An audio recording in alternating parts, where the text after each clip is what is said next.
Pessoal, bom, nós estamos aqui mais 2 quadras de Atemoia. São quadras de 12 anos de idade, tá? Esse aqui é um plantio que o Norival e o seu Valdir fizeram, já procurando adensar um pouco mais a cultura. A ideia foi fazer mais ou menos o sistema de Y, que era utilizado no pessegueiro, tá? Então, o espaçamento está 6,5 entre linhas e 2 entre plantas. Essas plantas, elas tinham como característica, praticamente a copa era bem mais alta. E o seu Norival, há uns 2 anos, seu Norival, quando que começou? 2 anos, nós começamos a fazer um trabalho de rebaixar um pouco mais essa copa. Então, se vocês forem ver, pode ver que foi feito um corte bastante drástico no ponteiro da planta, tentando recuperar, voltar um pouco mais essa planta para baixo. Aqui ela tem uma característica, lá em cima dá para ver melhor ainda, lá além de rebaixar, a gente está tentando recuperar um pouco mais pernadas na parte de baixo da planta. Então, se vocês forem observar, é uma poda bastante drástica, 12 anos de idade, então é um pomar com já uma certa idade. Mas assim, a Atemoia ela tem essa capacidade bastante interessante de recuperação do material vegetativo dela. Então, para quem fica um pouco com receio de fazer uma poda mais drástica no pomar, ele aceita bem isso aí, ele tem essa boa aceitação nessa poda drástica. Uma das coisas que a gente tentou fazer é tentar buscar um pouco mais o equilíbrio. Então, às vezes vocês olham a parte de cima um pouco longa, uma hora nós vamos ter que tentar encurtar um pouco mais na lateral. Foi feito mais na parte de baixo, mas ainda assim a parte de cima ainda tem alguns galhos, algumas pernadas, tem essa parte bastante bem forte, um pouco mais comprida na parte de cima. A parte de baixo, o seu Norival optou em de fazer uma poda bem drástica para tentar voltar um pouco mais próximo da madeira grossa e ter mais qualidade do fruto. Essa é a primeira poda, né, seu Norival? De todas as glebas? Não, mas essa é a terceira. A terceira, até do barracão lá? A ideia no real aqui, eu fiz essa poda pro ano que vem para me cortar aqui também. Isso. Então eu não quis rebaixar muito a ponta. Que é o que foi feito lá em cima. Então, ano que vem eu vou tirar ela aqui. Fazer ele quando vai mostrar ali. Ali já foi feito? Já. Então a ideia é tentar sair do sistema de 2 pernadas para um sistema de uma copa um pouco mais aberta. Então, a princípio, hoje aqui essa área vai estar só com 2 pernadas. O objetivo é que saia um material um pouco mais vigoroso, alguns ramos ladrões aqui embaixo, para que o ano que vem possa rebaixar aqui e aproveitar esse material, trazer, em vez de ter 2 pernadas, tentar ter mais pernadas nessa planta. Lá em cima, aqui do lado aqui já está sendo feito, e lá em cima já está com 2 anos que foi feita a primeira poda. Então lá dá para ver bem essa substituição que foi feita no sistema de arquitetura da planta. Eu acho que o mais importante de tudo isso aí, pessoal, é a questão do equilíbrio da planta. Se a gente começa a olhar galhos muito vigorosos, ramos ladrões, 2, 3 metros de altura, para que isso? Ninguém vende folha e ramo, vende fruta. Então, o grande objetivo, esqueci a palavra, o grande desafio da Atemoia é buscar o equilíbrio da planta. Como transformar vigor em produção. Quando você faz uma poda muito pesada, você tem que tomar um pouco de cuidado, porque você vai estar puxando o vigor da planta.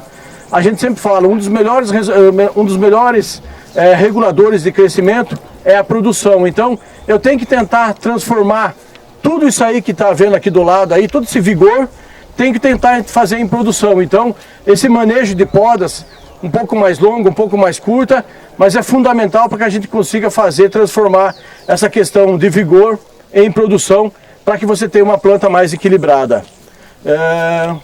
Você tem dado de produtividade, mais ou menos, quanto está produzindo aqui, senhor Norival? Essa quase deu 30 toneladas, mais ou menos.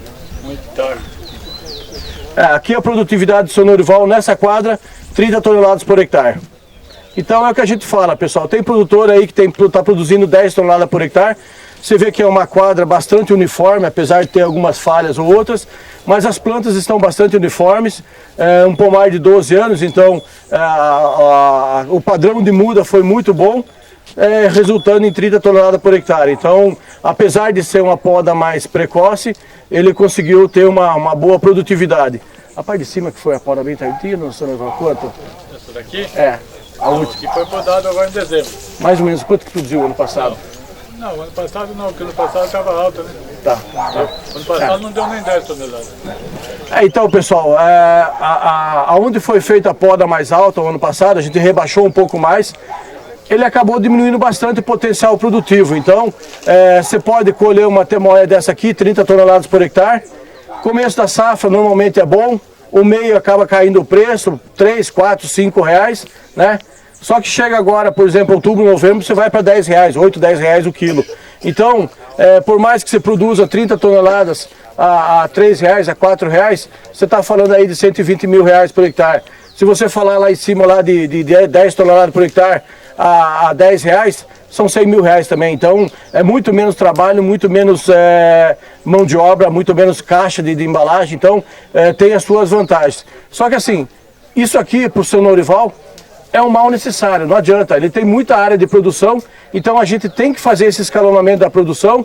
Ele vai começar e fora isso ainda, tem o raleio do pêssego e a colheita do pêssego. Então o seu Norival começa a podar cedo, às vezes se vê obrigado a parar com a poda da temoia, porque tem que ralhar pêssego, tem que começar a colher os pêssegos precoces, aí ele vai voltar a podar a temoia lá por outubro, novembro, depois no final da colheita do pêssego. Então assim, é um mal que ele tem que fazer, porque ele não consegue dar continuidade pela demanda de serviço que tem aqui na propriedade dele.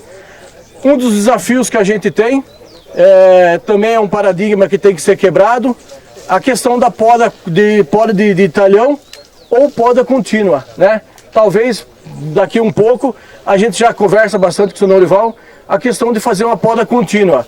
Quem falou que tem que podar em setembro, outubro, novembro, dezembro? Podemos tentar fazer uma poda contínua como é feito na goiaba, para tentar ter colheita o ano que vem, o ano inteiro?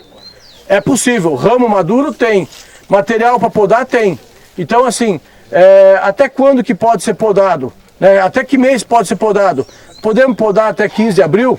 Né? Então isso é uma coisa que a gente sempre vem conversando, que eu acho que é um próximo desafio também, é ter material. Esse ano o seu Norival, acho que adiantou um mês a poda, seu Norival? 15 de julho. 15 de julho, um mês antes da data normal que era feita. Então a poda esse ano, a do seu Norival, essa quadra aqui, principalmente aquela quadra que vocês passaram do lado, ela foi feita a poda dia 15 de julho, quer dizer, um mês e meio antes da época normal, antes da época que normalmente ele podava. Quer dizer, provavelmente é a primeira temoia que vai chegar no mercado. Quer dizer, ele vai estar terminando de colher a última temoia, novembro, dezembro, seu Norival? Lá para o dia 20 de novembro. Ele vai estar terminando de colher a última temoia, que é a gleba de cima, dia 20 de novembro.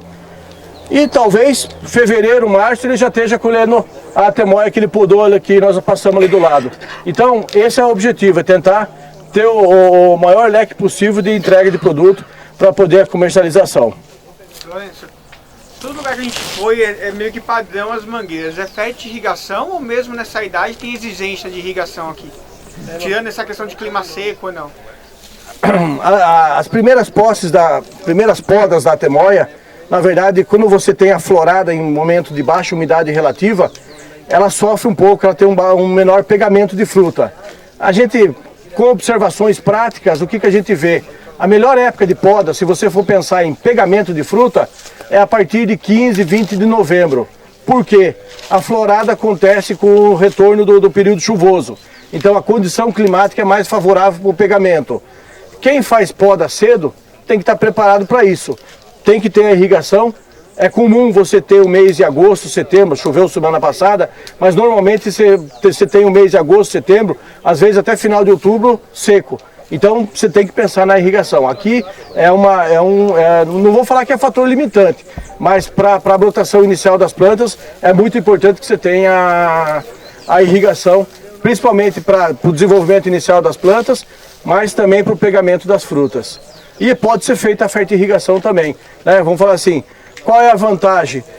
Por mais que você não faça a fertirrigação, como é a microaspersão por bailarina, você pode jogar o adubo em cobertura, liga a irrigação e está feita a adubação da planta. Então isso é muito importante para o desenvolvimento inicial, principalmente numa planta dessa que é podado cedo. Então, a gente sempre me fala o seguinte, você quer fazer ela vir cedo? Você tem que dar condição para ela.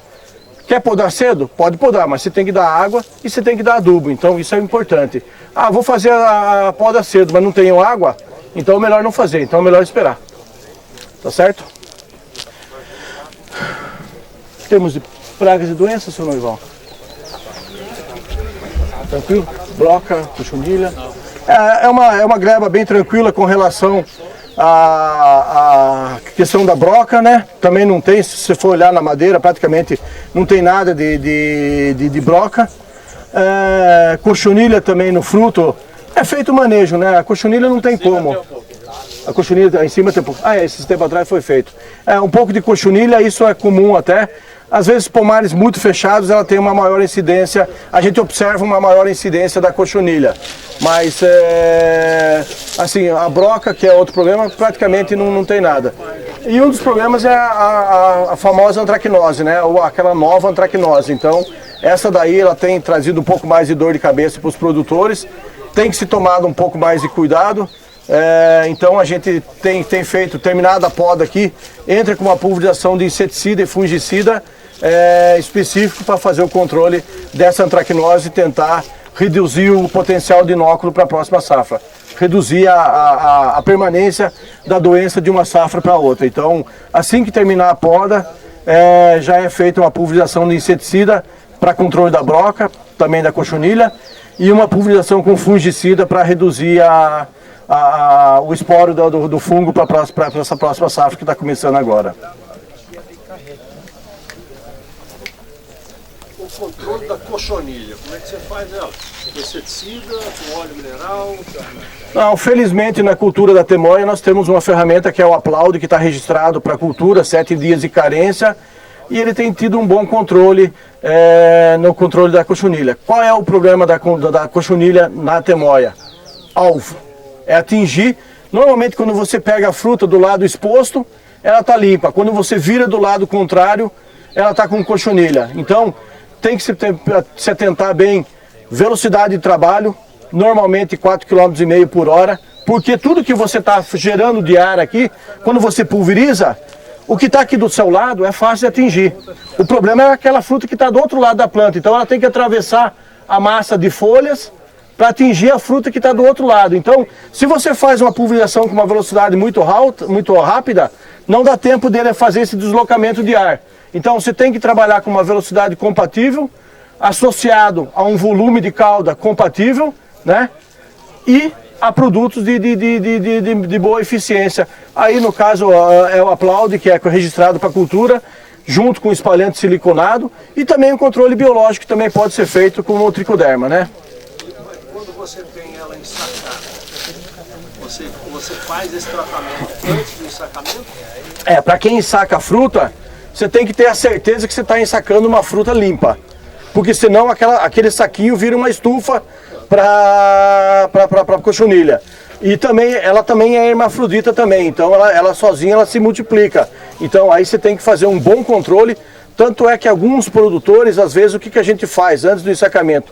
Além da pulverização para o lado de fora, entra com o bastão para o lado de dentro da planta, faz 2 pulverizações. Uma com a turbina por fora e uma outra com o bastão, dando uma mexida por dentro para tentar pegar de dentro para fora para realmente atingir o alvo. Assim, é o que você tem que trabalhar.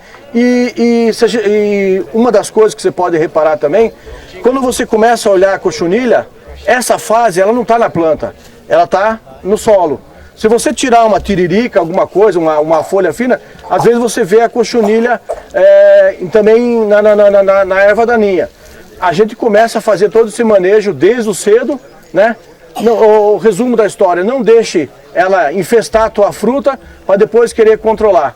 Faça um controle em baixas populações que você vai ter mais resultado, vai ter mais sucesso no teu controle, desde a fase de solo, porque nessa fase ela está embaixo, depois que ela sobe para cima. Então você tem que pegar esse momento que ela está subindo para cima, que normalmente acontece no mês de outubro, vamos falar assim, quando esquenta e começa as primeiras chuvas, aí que ela vai sair dessa fase que está no solo para subir para cima. Então essa é a hora principal que você tem que começar a fazer um bom manejo da cochonilha. e usar as ferramentas que você tem, né? Hoje a principal ferramenta é o aplaude, tá certo? Pergunta? Pode ir? Adubação, como está sendo feita a nutrição? De formulação, período de aplicação? Quer falar, seu Norval? Formular o fósforo agora, né? Antes de poda, joga 10, 30 dias. O seu Norval ele faz uma adubação bastante pesada antes da poda, com um adubo um pouco mais rico em fósforo, um 10-30-10, né? Então, quanto? Meio quilo por pé? 1 quilo por pé? Na base de meio quilo por planta. Então, ele prepara a planta.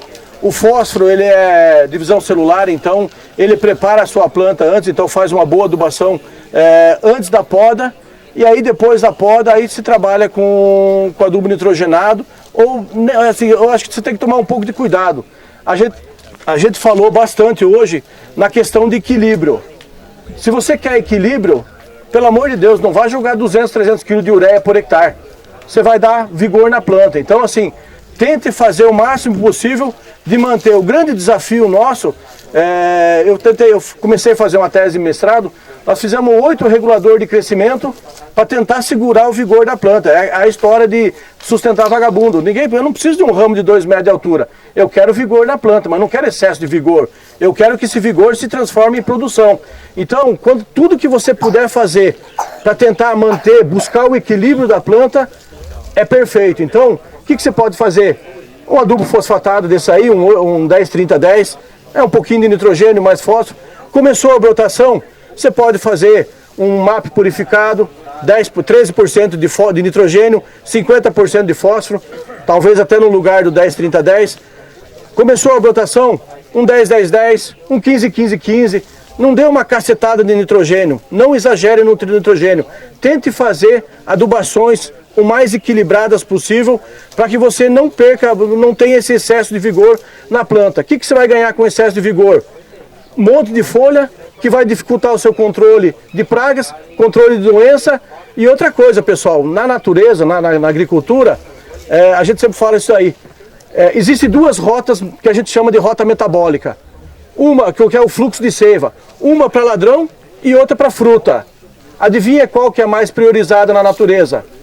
A do ladrão. Então, se você entra com muito nitrogênio, formar ladrão que a gente chama, né? Se você entra com muito nitrogênio, você prioriza o excesso de vigor e com isso acaba derrubando fruta. Então, segura a adubação, faça ela, a gente às vezes brinca. O que vocês preferem? Uma panela de pressão cheia de comida uma vez por semana ou um prato de comida todo dia?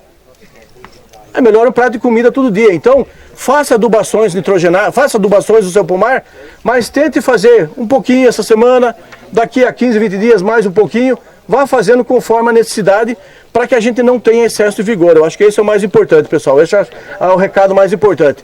Faça adubação, mas sem exageros, principalmente sem exagero de adubação nitrogenada. Mais uma dúvida aqui. Eu trabalho com a fertirrigação. Só que hoje a fertirrigação eu tenho que vender o sítio para comprar um adubo. Sim, quase. Eu posso mudar isso para adubo de cobertura, adubação de cobertura? Pode, desde que você tenha, vamos falar assim, a fertirrigação você está jogando o seu adubo na forma que ele vai ser absorvido. A grande maioria dos adubos são absorvidos pela solução do solo, pela água do solo. Então, você pode fazer uma adubação de cobertura e depois irrigar em cima. Se normalmente qual vai ser a sua maior perda? A qualidade dos adubos utilizados na fertirrigação, eles são muito mais higroscópicos, eles se derretem, vamos falar assim, com muito mais facilidade. Se você pegar, por exemplo, um sulfato de potássio e um cloreto de potássio, o sulfato de potássio ele se dissolve muito mais facilmente, você vai aproveitar muito mais ele do que um cloreto de potássio. Os dois são potássio, os dois você vai aproveitar. Só que um você tem que torcer para que chova bem em cima, para que ele derreta. O sulfato de potássio você vai colocar 100 kg por hectare, já derrete ele no tanque lá e se faz adubação, ele está pronto, disponível para a planta. Então, assim, em termos de eficiência no aproveitamento, é muito maior na fertirrigação. Tá? Então, assim, Eu acho mais nesse aspecto que eu vejo a questão da fertirrigação, né? Esse é o mais importante.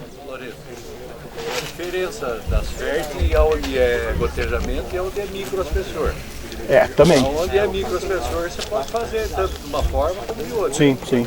Agora onde é gotejamento, não adianta você querer pôr adubo e sai. Tem que pôr os adubos próprios para ela. Sim.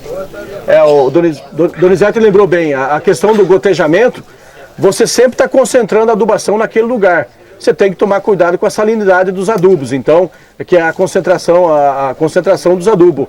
É muito comum você ver em estufas aquele esbranquiçado em cima do solo. O que é? O gotejo, sempre gotejando no mesmo lugar, você acaba concentrando você acaba causando uma salinização do solo. Então, na fertirrigação que o Donizete falou, você joga o adubo, liga a irrigação por cima e pau.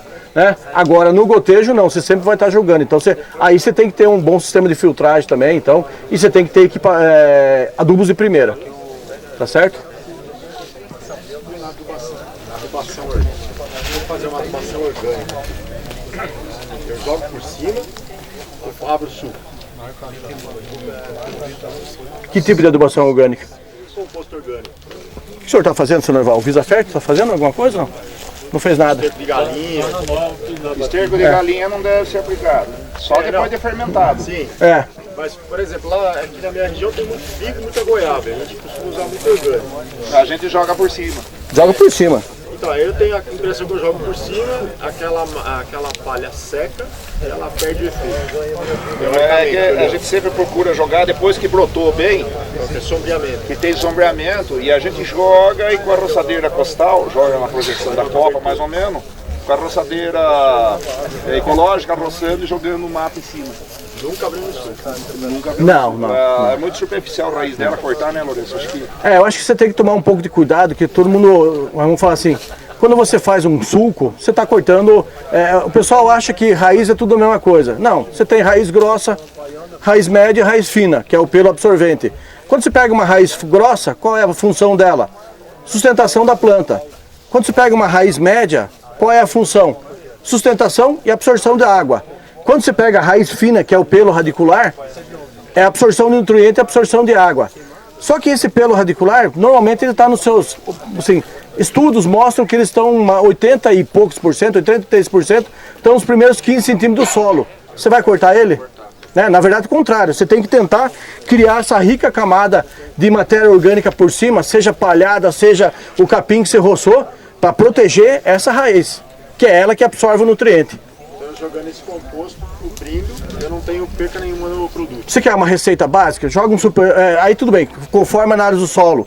Precisou de fósforo? Joga o fósforo, joga o composto e joga uma palhada por cima e deixa a coisa acontecer. Nem secar e perder o efeito. Exatamente. Tem uma linha da agroecologia, né, que fala que quando você agrega bastante matéria orgânica, você tem cobertura de solo, eles não estão mais nem usando enxada. Porque você acaba com o trabalho das minhocas, com toda a mesofauna que tem no solo, né? Elas tem que começar tudo de novo o trabalho. Então é exatamente isso. Coloca-se por cima, né? E cobertura de solo. Qual a mobilidade do fósforo no solo? 5 centímetros? Baixíssima, né? Aí querem colocar o fósforo e querem que ele desça para baixo. Tem gente que fala o seguinte, eu vou fazer ele subir. Vou dar a condição, preservar o sistema radicular para ele absorver o fósforo que você colocou aqui na superfície.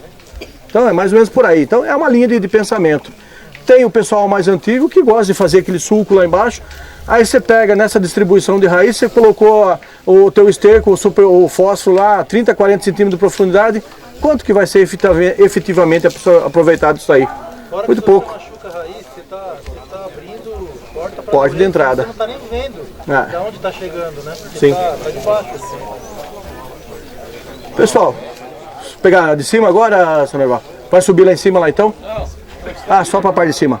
Vamos só ver a parte que está em produção aqui então, pessoal. Antes do Dorival, com o Lourenço continuar falando da temoia aqui, só queria fazer um agradecimento ao Lourenço e a Elcia, né? Um agradecimento aí à Holantec Consultoria, é a empresa que presta a consultoria técnica para o Dorival, para o Valdir aí, e ele se dispõe a participar do nosso dia de campo aí e e fazer aí a palestra, faz a palestra técnica aí, né? A apresentação técnica das culturas e dar esse respaldo técnico como engenheiro agrônomo para o nosso dia de campo. Então aí faço um agradecimento aí ao Lantec Consultoria, em nome da Associação Hortifruti-Flores, viu, Lourenço? Obrigado. Você e a Elcia aí que estão sempre parceiros e acompanhando a gente no nosso dia de campo aí. Cassiano, obrigado. É uma satisfação muito grande estar aqui mais um ano, né? É uma felicidade estar aqui, poder participar desse evento que consegue agregar tantos produtores, né? Eu acho que esse é o princípio de cada vez que vocês fazem um evento, é trazer para o produtor e mostrar para ele o que está sendo feito. Eu acho que não tem segredo, não tem, vou esconder o meu jogo, vou fazer um negócio. Não, aqui é jogo aberto, a gente fala com o maior carinho do que é feito, né? Então, só não fala de repente alguma coisa que não pode ser utilizada, produto, a gente sabe que tem essa limitação com relação a produtos, mas assim, o que é feito aqui a gente tenta passar para todos os convidados, né, para todos os presentes, para que cada um saia daqui. Eu acho que não é para falar quem está certo, quem está errado, é para cada um vir ver e tomar a sua decisão. Gostei, não gostei, vou usar isso daí. Eu acho que a consultoria, a agricultura, a fruticultura é isso daí.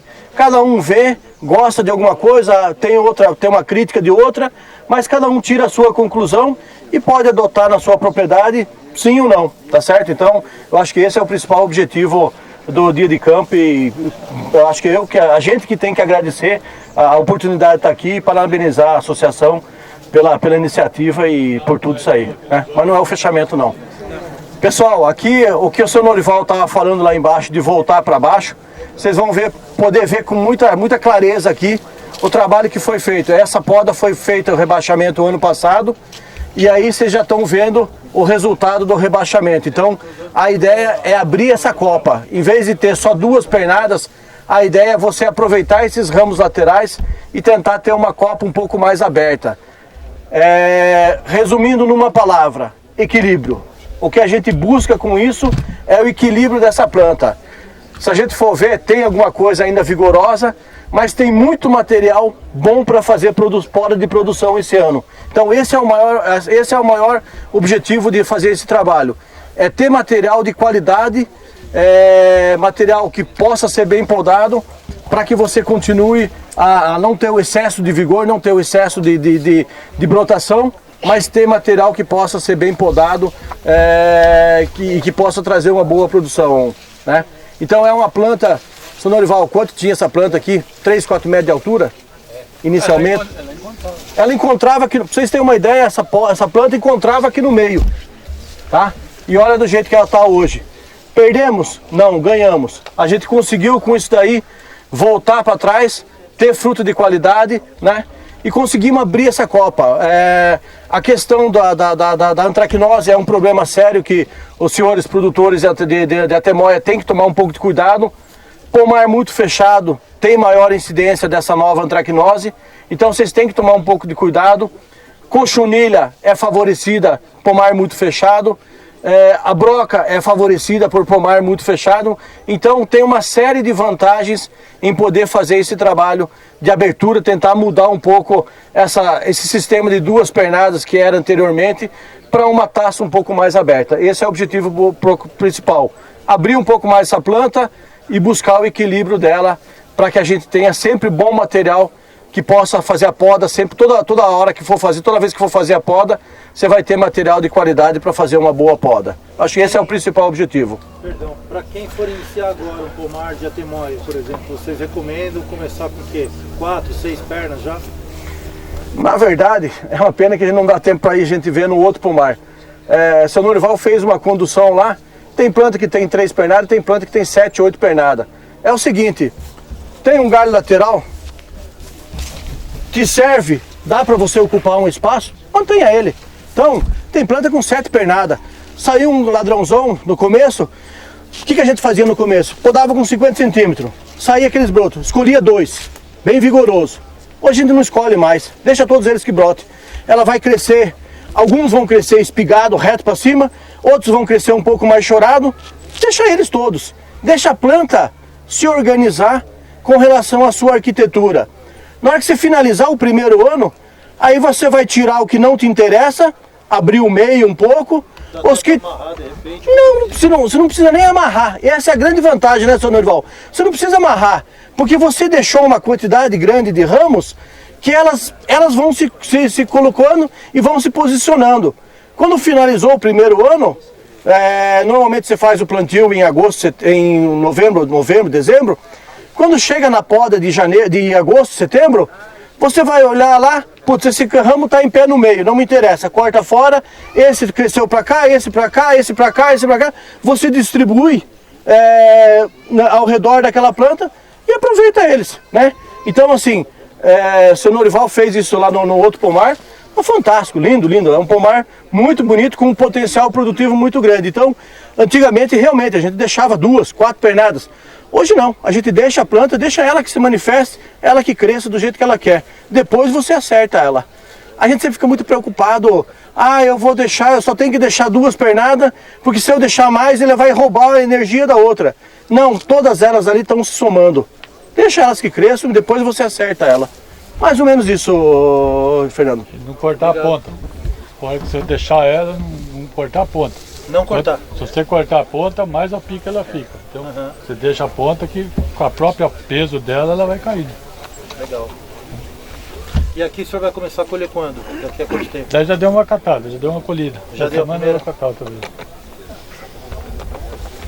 Vou catar porque ele está querendo escurecer um pouco, não porque está boa ainda, não, porque dá para aguentar mais.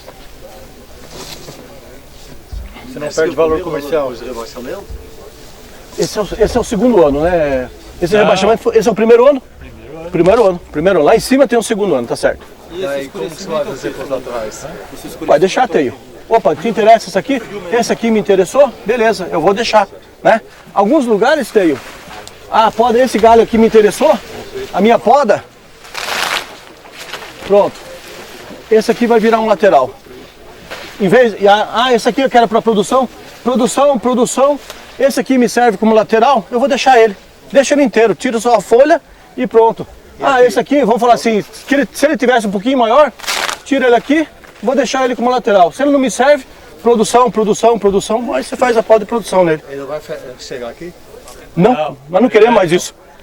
Não é trabalhar mais carreta não, só do chão. A ideia é manter baixo. Tirar tudo que sai para cima, tudo. Ele era desse jeito, Teio. Ele era, encontrava aqui no meio. Só que não vai, não adianta. Ele acaba sombreando no pé e produz só na ponta. A parte produtiva de baixo mora. Aí custa mais caro colher parte mais alta. Então corta a parte mais alta fora e ele produz a parte mais baixa. Aí faz mais serviço do chão. E dá a condição também de trabalhar com trator com cabine também. Trator com cabine, já é uma vantagem. Melhora em tudo, sanidade do pomar. Mas aí, como que você vai administrar agora a parte do meio dele? De sombra? Não, é manejo de poda. Manejo de poda, tira ladrão. Tira ladrão. Manejo de poda. Tem o efeito guarda. Por exemplo, aqui no meio aí, não dá nem 1000 lux. Então vai a folha amarela, daqui a pouco vai dar galho seco, né? Tem que abrir mais o meio. Então aí o perigo de sombra não é só galho seco. Antes disso. É porque enquanto a folha está viva, ela rouba da outra. Então vai faltar tamanho de fruto, vai faltar sabor, vai faltar flor para o ano que vem, né? Então a gente tem que administrar a sombra. Né? Ou sei lá, eu estou falando que jogando as verde para colher madura, né? Vocês que completam aí, que pensam muito comigo, eu não sei das coisas. Tem que abrir no manejo de poda, tirar todos os galhos internos, procurando deixar mais lateral. Daqui era para abrir em cima, mas aí eu fiquei com medo do frio, né, de geada. Entendeu? Isso, Então eu deixei esses galhos de cima, porque se gear ele arrebata, entendeu? Se eu tiro todo eles, e gea... Expõe a fruta. Chuva de pedra. Porque se for também rebaixamento, né? Não pode provocar demais, né? Às vezes não muito. Mas agora na poda, se for fazer a poda, eu vou tirar tudo. Aí só vai ficar no lateral, o meio também limpa. Tem o guarda-chuva que ele faz em cima, quando você mantém uma planta alta, é muito forte, né, Valdir?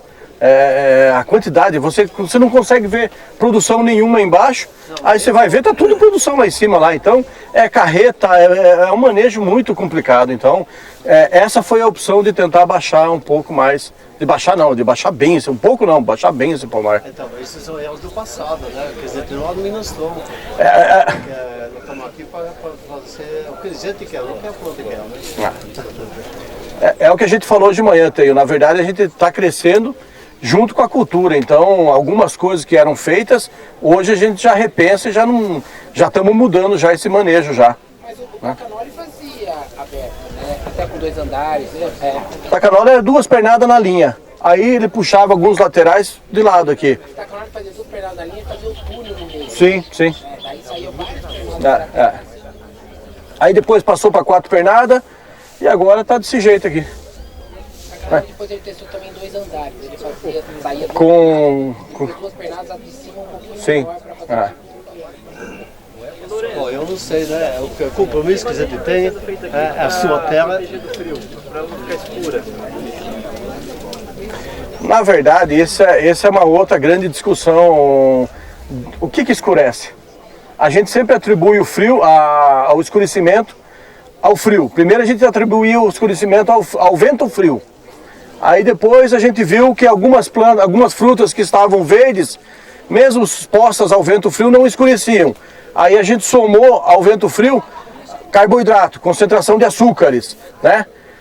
E hoje é um outro desafio nosso. Eu vejo pomares que estão com fruta madura, exposta ao vento, só que assim, pomares com solo muito bom, muito rico, que não estão escurecendo. Então, para mim, aí é meu particular, tem alguma coisa nutricional, além de tudo isso aí. Além do vento frio, além do ponto de colheita, tem alguma coisa nutricional. Tem algum elemento, algum nutriente que é o que está fazendo escurecer mais ou menos. Isso é um ponto de vista. Eu não sei qual é o nutriente que nós vamos ter que trabalhar, mas para mim tem alguma coisa nutricional que também está envolvida com o escurecimento do fruto. Então, por que esse daqui não está escuro? Porque passou por todo o inverno. O ponto que ele passou no inverno... Opa, acabei tirando um aqui. Ele estava verde, então ele não ia escurecer. Mas conforme ele vai chegando agora a ponto de colheita, se der um frio, se der um vento frio, ele vai escurecer com certeza. Então assim, a gente tenta trabalhar um pouco mais com alguns nutrientes, tentar trabalhar um pouco mais com potássio, para ver se a gente evita de ter esse escurecimento. Mas é uma linha de trabalho, então nós temos que ainda não ter certeza disso aí ainda. Lourenço, na poda, não é o caso aqui porque estamos no inverno, o sol não é tão rigoroso. Mas não seria aconselhável deixar alguns galhos guarda-chuva para poder proteger o caule do excesso de sol, para que não haja o descascamento do tronco? Na verdade a gente chama isso de galho chupão, deixa algum chupão em cima, né? Que é? Para essa poda agora de agosto, setembro, não tem muito problema. Na poda de novembro, dezembro, sempre a gente tenta deixar alguns galhos chupão, porque na verdade é uma fábrica que está em plena atividade. Né? Se você faz a poda muito drástica, ela não tem a válvula de escape. Então esse chupão sairia como válvula de escape, e aí de novo vem a palavra equilíbrio. Então esse chupão é para tentar equilibrar um pouco toda essa seiva que a raiz está mandando para cima. Você imagina, é um sistema radicular que já está trabalhando, aí vem, entre aspas, um louco e poda tudo em cima. Ela precisa de uma válvula de escape. Aí é ideal que seja. Isso funciona também para goiaba. A goiaba também, na poda de dezembro, janeiro, a gente sempre deixa o chupão, assim como a temoia, para tentar equilibrar isso aí, para dar uma equilibrada na planta. É muito interessante, Jaime. O sol também no tronco de baixo? Também tem a queimadura do sol, Jaime. Também tem essa também. Mais alguma pergunta, pessoal? A mão de obra adaptar em relação ao pêssego, semelhante, tempos diferentes, ou para quem está começando? A temoia é uma cultura, vamos falar assim, é muito tranquila para trabalhar. São Norival tem uma área grande, então acaba sendo um pouco mais complicado, mas assim, em termos de manejo, se você pegar 1 hectare de atemoia, uma pessoa poda 1 hectare brincando, né? Bem tranquilo. A colheita, diferente de outras culturas, de outras frutíferas, você vai fazer a colheita, você colhe hoje, embala amanhã, aí manda para o Ceasa. Então a vida de prateleira dela, quando a gente faz a colheita, que você tem que pensar o seguinte: você fez a colheita de uma fruta, o atacadista do Ceasa, ele vai pensar o seguinte: ele quer 2 dias para trabalhar essa fruta. O atacadista vai vender para o supermercado, ele quer mais 2 dias, então já foi para 4. A dona de casa que comprou essa fruta, ela quer uns 2, 3 dias também para comer essa fruta. Então, tudo que você colher a nível de campo aqui, ela tem que aguentar pelo menos 6 a 7 dias. E a temoia é essa cultura. No ponto de colheita, que a gente sempre padroniza como ponto ideal de colheita, ela vai demorar aí seus 5, 6 dias para amolecer. Então é perfeita, né? Na época de inverno, a maturação é um pouco mais lenta. Tem produtor que fica 15, 20 dias sem colher a temoia. E vai lá, volta lá e colhe e não perde nada. Então, seu Norval, cada quantos dias o senhor está colhendo aqui? 15 dias. 15 dias. Quer dizer, você pode deixar 15 dias aqui e não vai perder nada. Que é uma coisa mais fantástica do que essa. Pesca 3 vezes por semana. Pesca 3 vezes por semana. Eu não ia falar, Valdir, mas já que você falou, né? Então, o pêssego são frutas de, sei lá, 80 a 120 gramas, vai dar 8 a 12 frutas por quilo. A temoia são frutas aí, tem fruta aí que dá 700 gramas, 2, 3 frutas por quilo. Então, o manejo é muito fácil, tá? Então, esse é o ponto da temoia. Você perguntou da pitaia. Qual é o problema da pitaia? O pico de colheita. O pico de florada. Como ela floresce, ela dá indução de florada no mesmo período, você vai ter o pico de colheita no mesmo período. Então, você vai ter um volume muito grande de fruta a ser colhida num pequeno período. Então, essa é o dificultador, é o ponto da pitaia. A temoia já é muito mais tranquila. Quanto tempo da poda até a colheita aqui nós estamos aí? Aqui foi podado em outubro, novembro? Aqui? Dezembro. Dezembro. Janeiro, fevereiro, nós estamos em mês 8, final 9. Então aqui foi podado em dezembro, nós estamos com o ciclo dela de 8 a 9 meses, né? Se você podar no verão, são 6, 7 meses, vamos falar assim. Agora, como foi podado, passou pelo inverno, ela foi para 8, quase 9 meses de ciclo, tá? Pergunta, pessoal? Quem não deu antracnose? Oi? Tem antracnose. Tem antracnose, tenho. Mas é manejo, né? Qual é o manejo de antracnose? Qual é a condição climática favorável para a antracnose? Chuva e temperatura amena. Temperatura amena também, 19 graus. Então, deu essa condição climática, vou pulverizar daqui a 15 dias. Foi, perdeu. Deu a condição climática favorável, no dia seguinte, no outro dia, já entra pulverizando. Então você tem que fazer um manejo bastante rigoroso com relação à antracnose, né? Então, frequência e deu a condição climática favorável, entra pulverizando, senão você vai ter dor de cabeça, tá? E o pomar fechado também, então também favorece demais. Então, também um pomar aberto desse daqui, você consegue ter um controle um pouco mais fácil, vamos falar assim. Não é tão, sim, essa nova antracnose, ela veio para dar como um desafio para a gente, mas assim, eu acho que no começo fizeram um pouco assustaram um pouco os produtores, né? Mas tem um manejo a ser feito e dá para você conviver com isso aí tranquilamente. E fungicida, contato ou sistêmico ou os dois juntos? O problema é o seguinte, Jaime, quando você tem a doença já instalada no seu pomar e você tem um período chuvoso, ela pinga, a chuva, a gota de chuva, ela pinga onde você tem a doença e respinga na fruta de baixo. Então, quando você trabalha com um produto preventivo, você está protegendo o seu terreno, você está protegendo a sua fruta. Então, aquele esporo, aquela gota que tem o esporo da doença cai em cima de uma fruta que tem um produto protetivo, ele não vai conseguir ter a germinação do esporo. Agora, se você não tem o trabalho do protetivo, você tem uma maior facilidade na germinação do esporo. Então, os dois, tá certo? O pessoal da Argentina, eles trabalham muito com hidróxido de cobre. Eles têm a xerimoia e a base do controle deles é o Coside ou é o Supera, hidróxido de cobre. Eles fazem muito isso daí, deu condição climática favorável, entra pulverizando. Né? Então, só que assim, tem que tomar um pouco de cuidado, fitotoxicidade, dosagem do produto, espalhante junto não é bom, né, temperatura elevada, tem que tomar um pouco de cuidado. Então é uma aplicação um pouco mais técnica, mas funciona. Mas assim, respondendo os dois, Jaime, tanto o protetivo para proteger a fruta que ainda não foi contaminada, como o curativo para eliminar o esporo que está lá. Alguém perguntou? Tá bom. Lourenço, controle de roça aí, que altura você sugere para manter microclima úmido? Repete a pergunta. Mato competição, qual que é o manejo ideal aí? Não, aqui na época de desenvolvimento das frutas, o nutriente e a água que tem para a planta tem que ser para a fruta. Então, nessa época do ano que a gente está com a produção na planta, a gente faz um manejo meio que constante, né? Direto, né, seu Norival? Roçada, todo o trabalho. Depois que termina a colheita, você pode até dar uma relaxada, mas por enquanto, agora nessa fase, a gente evita a concorrência com o mato agora.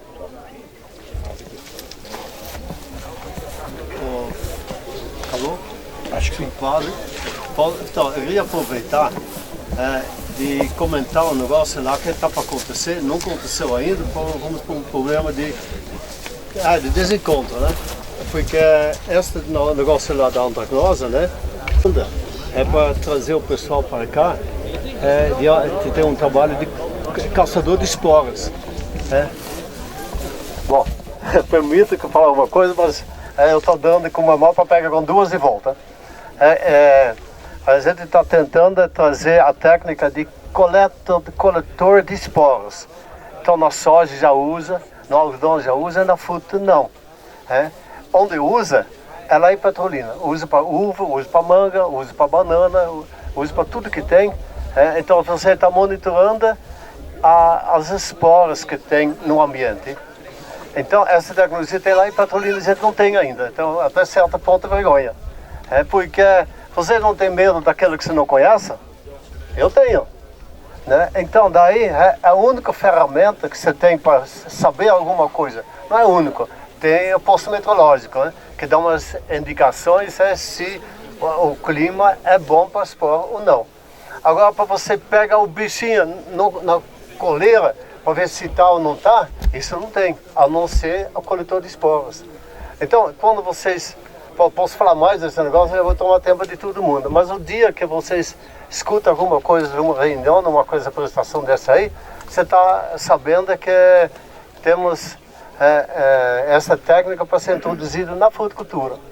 E até confundi aqui, eu vi lá alguém de Piracicaba com o nome Fernando lá, pensei que era ele, porque em Piracicaba já tem um pesquisador, professor de nome Fernando, que mexe com a parte de coletor de esporas para soja e algodão, das grandes culturas. Então ele também interessou em ajudar a gente. Então tem a Jaqueline lá da Piracicaba também, que é da parte de fitopatologia, se propôs de ajudar a gente, porque eu estou tentando trazer o pessoal de Petrolina para cá para apresentar a técnica, né? Porque, por que serve essa técnica? Como é que é? Se quer saber, senão para. Posso falar? Então, é o seguinte, né? Bom, é coisa antiga, viu? Porque em 70 eu trabalhei na Holanda numa pesquisa de uma doença de maçã, eu usava, e aqui nunca consegui introduzir. Daí eu trabalho para o pessoal lá em Bahia, de repente vi um negócio que já vai mais de 50 anos que fosse instalado aqui. Montada, rodando, trabalhando, o pessoal usa. Lá em Petrolina. Então ela tem a técnica, é prestação de serviço, não é do governo, não nada, tem que pagar por isso. Então como que é? O coletor de esporas é um funil. Bom, eu tenho até fotos disso, se quiser eu posso dar para alguém para vocês ficar sabendo. É um funil assim, lá dentro tem uma lâmina de laboratório, um vidrinho, que se usa para olhar embaixo do microscópio, né? Aí cada semana se coleta e leva para alguém fazer contagem, o que tem de esporas. Isso aí, ele coleta o que está no ambiente. Ele vira com o vento, né? Ele pega o vento predominante, e fica o vento passando pelo tubo, né? E bate no esporo, né? Então daí você fica sabendo quais esporas estão no ar. Então você pode dizer, mas a espora é tão ridícula, tão pequena, tem milhões, não é? num ambiente que nem esse pomar, monocultura, é bem limitado que tem. Tem dois grupos, tem das doenças e tem do solo. Então dá para identificar cada um. Eu até falar para vocês, identificar espora é mais fácil do que identificar insetos. São bem mais fáceis para identificar. Então daí você recebe o relatório, uma vez por semana, porque eles se entregam pelo correio, ou transportadora. Daí no dia seguinte você tem relatório em casa. Daí você sabe quando tem e se o produto que se aplicou, o tratamento que você fez efeito. Daí vê que a quantidade cai. Então é uma ferramenta que você tem que aprender a lidar com ele. É o único que tem até hoje que dá alguma coisa de indicação das doenças do seu pomar. Fora disso não tem, eu não conheço. Se alguém que sabe, me ajuda porque eu vou precisar. Ou eu não, vocês vão precisar, eu não. Então eu acho que é um negócio que vai precisar apoiar se tiver oportunidade. Não, perfeito, Teio. Eu acho que assim, se a gente for parar para pensar, qual o intervalo entre essas pulverizações, Teio? 5, 7 dias? Não sei. Com uma ferramenta dessa, você vai saber exatamente quando que vai estar tendo a esporulação, né? E se o seu controle foi eficiente ou não. Nós temos hoje agora o Minor Crops, saiu a lista mais atualizada. Nós temos hoje o Tectus SC, o Tecto Suspensão Concentrada, que é um fungicida que está dando um excelente resultado, registrado para antracnose. Mas assim, qual é o momento de fazer? Não é uma aplicação barata, é um produto caro. E qual é o momento de fazer essa aplicação? Com essa ferramenta que o Teio está falando aí, realmente a gente vai conseguir ter o momento de fazer a aplicação na hora certa, Teio. Você acaba de conhecer o fungo, né, a doença, e você consegue descobrir qual produto é eficiente ou não. Sim. É no campo lá. Perfeito, obrigado, Teio. Quem tem que aprender, né? Sim, sim. São nossos mecânicos, não sabe que lado vira a porta de vapor. Sim, sim. Né? Então, essa aí é uma ferramenta, nós temos que aprender a usar. Aí, uma bela de uma ferramenta, Teio. Uma bela de uma ferramenta. Beleza, pessoal? Mais alguma coisa, seu Norival? Tranquilo? Vou pegar o pessoal pra gente fazer uma foto coletiva do grupo aí, eu Eu acho que vai no barracão agora, tem o café lá no barracão lá. Mas a gente pode ficar todo mundo alinhado. Vou apresentar a Yara do aplicativo Muda Meu Mundo. Ela é de Jundiaí e ela vai deixar o contato no grupo de WhatsApp lá. Quem tiver interesse em conhecer mais, pega o contato dela lá e entra em contato direto com ela. Obrigada, Cassiano. Tudo bem, gente? Sou da Muda Meu Mundo. Eu trabalho na região de Jundiaí, mas a empresa é de São Paulo. E faz a comercialização direta dos produtores para o grande varejo. Então, quem tiver interesse, nós cadastramos os produtores na base. Trabalhamos em cima da disponibilidade de cada produtor, né? Então não tem uma obrigatoriedade de comercialização. É um trabalho bacana que a gente vem desenvolvendo, vem ajudando bastante produtores, né? E eu espero que possa também trabalhar com os produtores de frutas daqui da região. Tá bom? Obrigada, Cassiano. De nada. Então depois tem o contato dela no grupo do WhatsApp lá do encontro e quem tiver interesse entra em contato com ela. Pessoal, então vamos caminhar para o encerramento aqui. Aqui não. Vamos lá pro galpão lá na sede do Dorival lá. Vai ter servido um café da tarde lá agora para todo mundo. E aí lá a gente faz um encerramento do nosso 16º encontro de fruticultura aí. Só antes vamos tentar bater uma foto, mesmo que seja parcial no caminho aqui. E depois lá a gente tenta tirar outra foto também. Tá bom? Obrigado, vamos bater a foto e vamos para lá. Aí, beleza, vamos lá. Valeu. Aqui é quilômetros e quilômetros, olha só. É muita atemoia, muito pêssego aqui variado. Jainu eu não sabia que era tanto assim. Estamos aqui aprendendo, vendo poda, vendo enxertia, vocês não concluem. Não trouxe o drone para vocês terem dimensão da quantidade, porque é só uma pequena área mesmo, olha. Vou mostrar para vocês aqui. Ó, aqui, ó. Que bonito. Aqui, Jarinu. Divisa, né, com Atibaia. Ó, depois a gente vai ter umas aulas, como tá no ponto, como colher. Vocês vão ver certinho. Mas, meu, é muito pêssego, muita temoia. E aí, Silvio, bastante, né?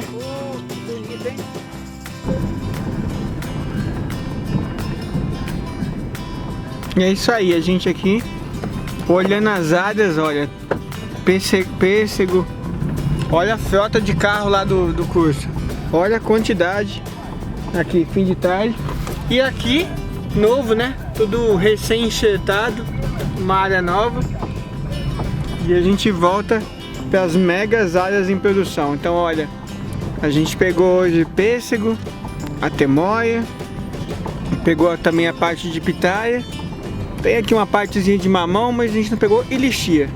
Fica aí para vocês os aprendizados de hoje. E olha a turma lá, tem muita gente ainda. Então, olha a produção, só pitaia. E lá para baixo tem a temoia, pêssego. Essa pitaia, o Silvio aqui do lado, aqui só aprendendo.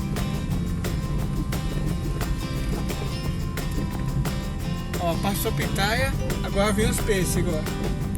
A carga de pêssego. Olha só o que é de pêssego.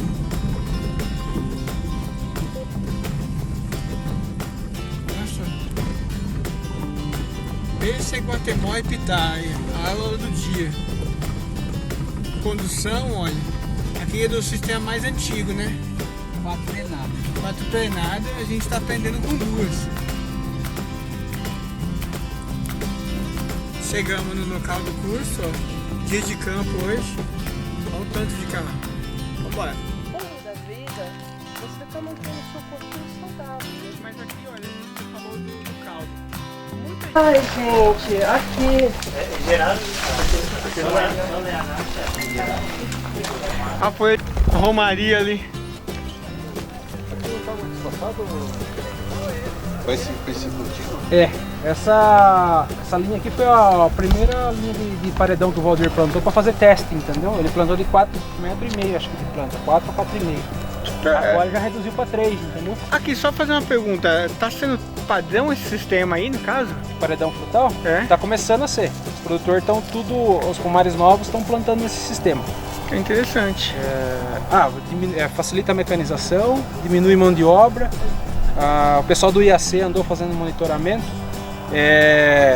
Tem um pouquinho de ganho de tamanho, de cor e sabor da fruta, por causa de pega mais insolação. Legal. Não, tem mesmo. Vamos ver o outro ali atrás. Vamos. O pessoal aqui já é parte de abelha sem ferrão. Óleo essencial. Tudo aqui na escola. Tá do mesmo jeito, Carlos.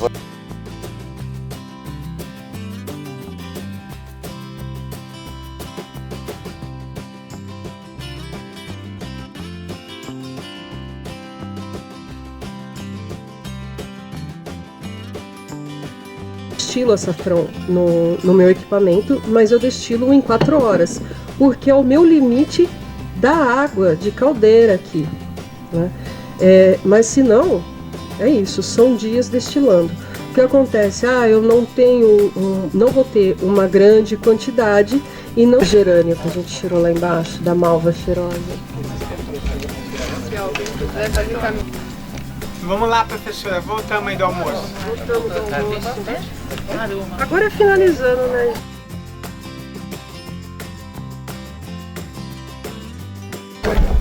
Alô? Ai. Eu acho que o microfone é o... Alô?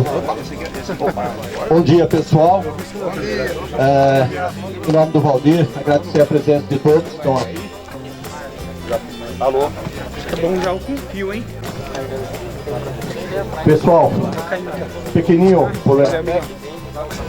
E voltou? E continua. Eu acho que já que é a força, então. Alô?